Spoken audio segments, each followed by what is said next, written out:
Good afternoon. I am thankful to be here.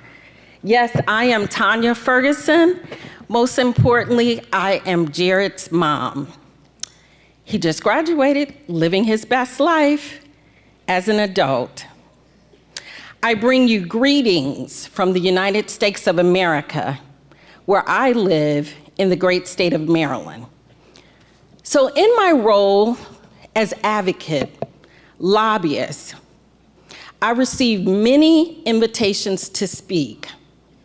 But today, my friends, I am honored and humbled to stand before you, moms, dads, advocates, dignitaries, families, friends, who share the same goal that I do, that all people, regardless of their abilities, deserve to be integrated in every aspect of life. That's disability inclusion, right? The promotion of equal rights. So I'm pleased that all people, regardless of their abilities, deserve to be integrated in every aspect of life. Millions across the country will be celebrating World Down Syndrome Day on Thursday. But folks, we've got to have the same excitement and vigor and celebration on the other 364 days of the year. Because World Down Syndrome Day on its own is not going to redress the discrimination of individuals with disabilities face every day. Because guess what? We still swim in a sea of discrimination. Every day that our daughters and our sons and our sisters and our brothers face. But today in this moment, we get to pause. We get to look both at what we have achieved and what we still have left to do. Internationally, there are 15% of individuals with disability across the world. And you've heard a lot about this today. Since the adoption of the United States Convention on the Rights of Persons with Disability, CRPD as it's known, in 2008, disability inclusion became a part of the human rights and development of agendas across the world, with increased support and investment from the global community.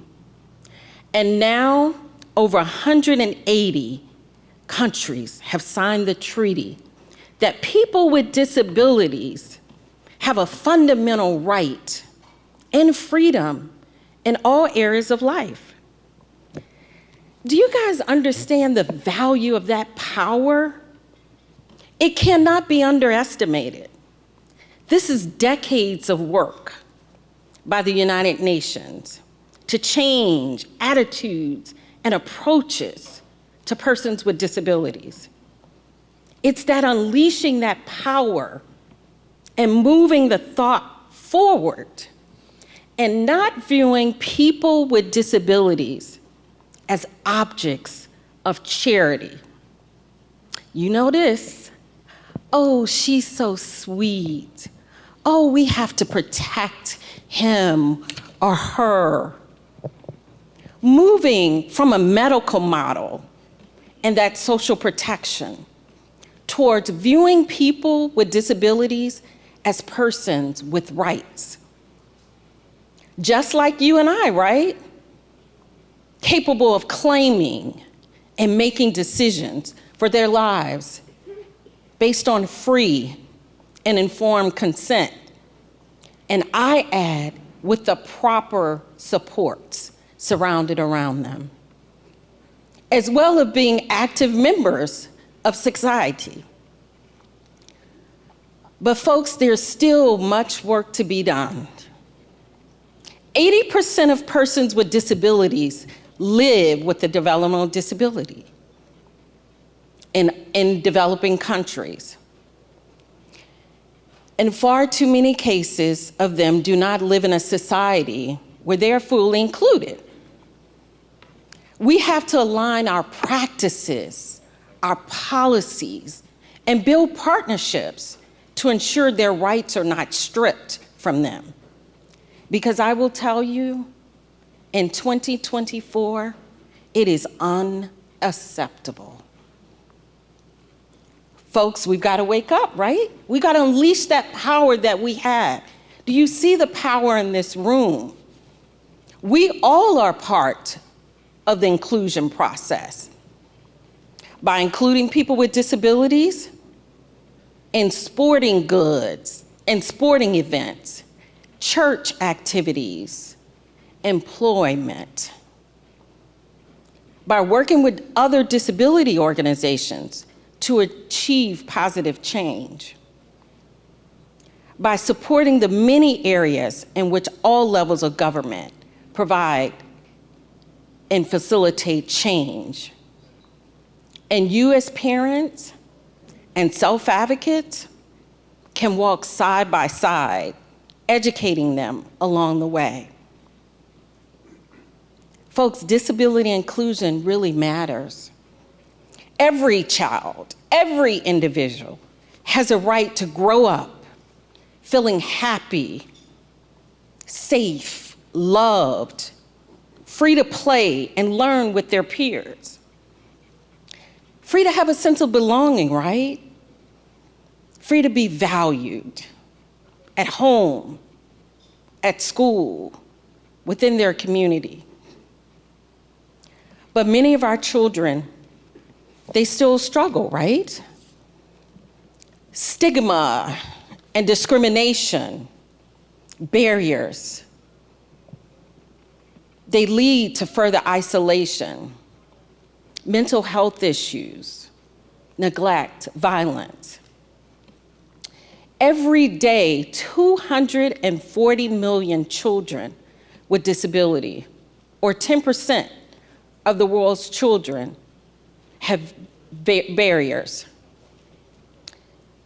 Inclusion should be the heartbeat, right, of everything that we do.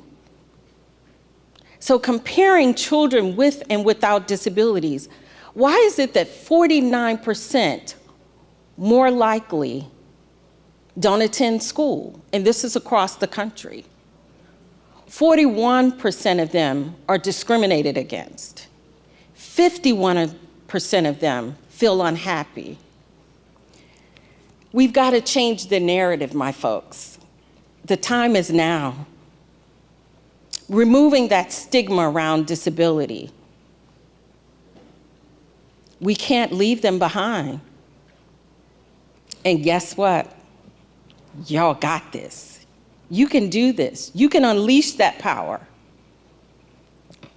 So I'm going to, and Glenn took some of the things I was going to say, so I'm going to leave you with a call for action to unlock that power. Because I know what I've learned as a professional, as a parent advocate, as a lobbyist to my government. I'm going to give you some steps and a call to action, and we're going to repeat it at the end. I got something that I want you to repeat. So step one, we got to do our homework, right? Identify what needs to change to remedy the issue. Is it a human rights issue? Is it an employment issue? Is it that individual's not being allowed to go to school? You know, human rights are rarely simple, and advocates should take the time when developing their advocacy strategy to map out the various causes if there's a human rights violation. Consider the immediate cause, whether it's legal or economic, or whether it's society or our culture or political. Step 2, identify who has the power to fix the problem. Effective advocacy relies on clear identification of the responsible authority. Is it the education department, the labor department, or a person or institutions who has that decision-making power? Because guess what? That's your target. Step 3, as advocates, as families, we've got to trust the process. Sometimes when you're advocating, because I've experienced it, and you're getting frustrated, and you've had to knock on a door, and knock again, and knock again. And they may not even answer your email. And guess what? You're gonna keep knocking. You gotta trust the process. Because as they say, Rome was not built in a day. So it takes a while. Celebrate the successes. Step 4. Just as there were frustrations, there will be successes. It took me 5 years on one bill that I thought the governor would sign, that I thought I would have a photo op. I thought it would take a couple months. Our legislative session is 3 months. I thought I would get that bill done, signed, and delivered. No. Year after year after year. And even in the States, all I was trying to do was ensure that when my son was a baby, that he could attend an inclusive childcare, and when he became a young man, he could be included in an aftercare. 5 years. We've still got so far to go. How long will it take you? But you gotta keep knocking. You gotta keep knocking. And lastly, this one is dear to my heart, which is step 5. Embrace family. And I've seen that a lot here. Embrace the family and get involved. The disability family awaits you. So every disability, no matter whether it's a label of Down syndrome, my son has Down syndrome and autism, there's a separate autism organization, there's a Down syndrome organization, and there's an organization for dual diagnosis. Whether he has celiac or she has celiac or whatever the issue is, there's an advocacy organization waiting for you. Find a way to get involved, my friends. Find a way to get engaged. Your family awaits you. You gotta see it through. You gotta see it through. Don't give up. Don't give up. You are empowered today. As I've sat in that chair and I've listened to our self-advocates, I've listened to Nicole, the other speeches, you are empowered today. Whether your loved one has Down syndrome or something else, you are empowered. Whether you are a friend, whether you're an educator, you are empowered. The responsibility for achieving an accessible community does not just rest on people with disabilities. It rests on all of us. Remember, people with disabilities, they're not heroes, they're not victims. They're agents of their own destiny, seeking an equal place in what we call life. This is the rally cry today. Access, health access, inclusion for all. We have the power. I have the power, you have the power. Collectively, we have the power. We are power.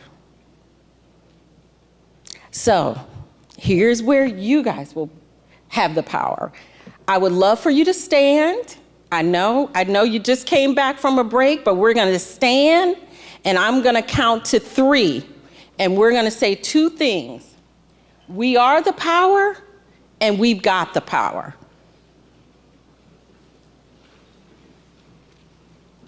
Okay, you ready? 1, 2, 3. Scream it to the top of your lungs. We are the power. We got the power. Did you feel empowered? We got the power. So as you go throughout this day, continue to take that energy. This is a blessing to have you got students here and dignitaries.